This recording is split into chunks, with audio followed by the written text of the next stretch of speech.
Don't worry. You're not interrupting a parent-teacher evening or night. I'm the witch doctor in residence. It's my lot to teach the kids responsibility over the balance of life and death, given and taken.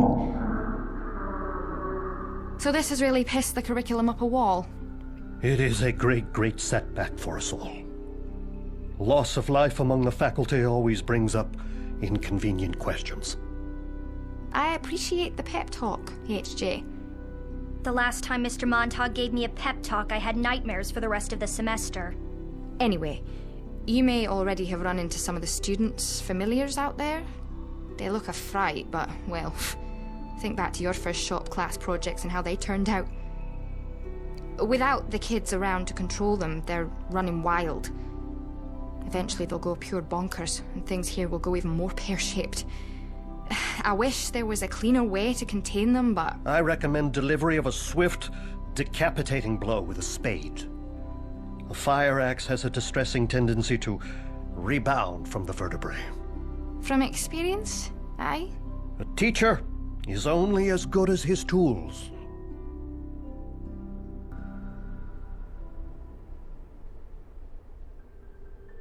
A fringe benefit of my talents is a heightened sensitivity to the natural world, particularly when the unnatural puts the boot in. When the trouble started, some of the staff made a break for the river, trained magi who could take care of themselves. But something was waiting for them. Nothing natural. It's still out there. Carter and I have had the same dream, and it's a doozy. The harvest at Henderson's farm, swollen and churning with lava and disease. Like those dead, traumatizing time-lapse documentaries. Ah, Archibald Henderson's murderous legacy. It is another weft in the fascinatingly grim weave of Solomon Island history. There is a lot of seriously bad shite emitted from my copy of the school prospectus.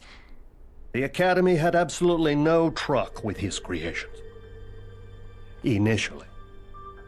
During his life. He was a magus, but at heart a simple farmer. Likely barely able to comprehend, let alone control, his messy undoing. I come from an agricultural family. Yeah, my parents grow sunflowers. I sense this situation is socially awkward. Ach no, not more than usual, to be fair.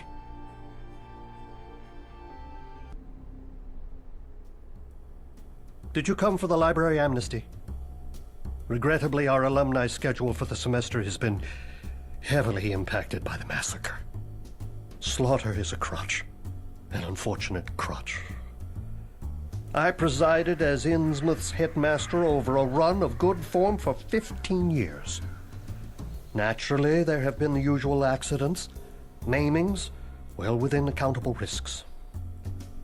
As I would tell parents before I was retired from the reparation committee, you cannot vivisect a ghoul without breaking a few legs. Ah, he's paraphrasing. Work with me here, HJ. Moving right along. The wards of this school, hundreds of years old, are violated. It is unthinkable, but we handle the unthinkable every day. Now things are slipping through, both ways. I'm not sure which is worse for the general health of the island. A thorough investigation will follow as soon as we have appointed new staff and dissolved their predecessors' corpses. Yes, the immediate concern is that the wards must hold. The devices are hungry, rapacious for anima. Great. We'll have a sacrificial donation drive. Or a bake sale. Delightful. To teach the gifted is the highest form of our sciences and arts.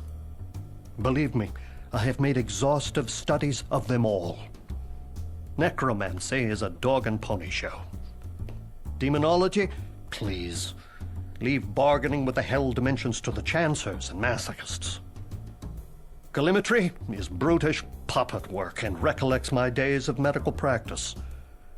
They were curtailed. But my humanistic focus was not shared by the founders of this grand institution, this great experiment. It has been said that there is a skeleton in every closet here at Innsmouth. That is simply not true.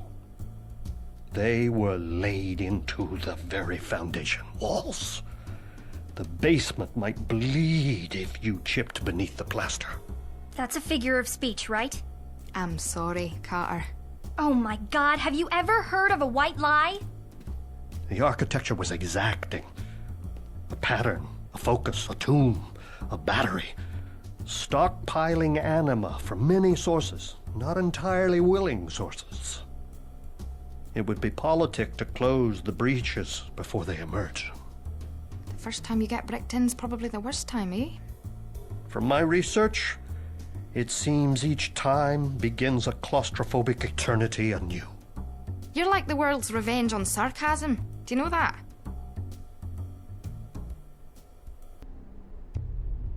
At least the war golem's still in formaldehyde. Huh. It's funny you should mention that. Funny comical or funny peculiar? I don't really understand the phrase. I was auditioning it for future personable conversation. Mixed success, then. We have all seen the reanimated corpses of recently deceased staff.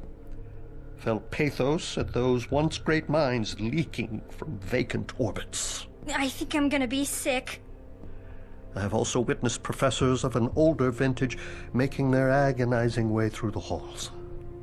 Historically, many faculty members were convinced to donate their mortal remains to the Academy ahead of their untimely deaths, for the betterment of knowledge. I believe their knowledge is now being perverted by some vandalous hand. One that plays them like fleshy puppets to access areas most forbidden. We possess an Illuminati war golem from the 1600s, purely for reference purposes. The school records of its last activation make for gruesome, albeit entertaining, reading. Such an activation would require a full faculty meeting. So, this could get worse before it gets better? Oh no. I shouldn't think it would get better.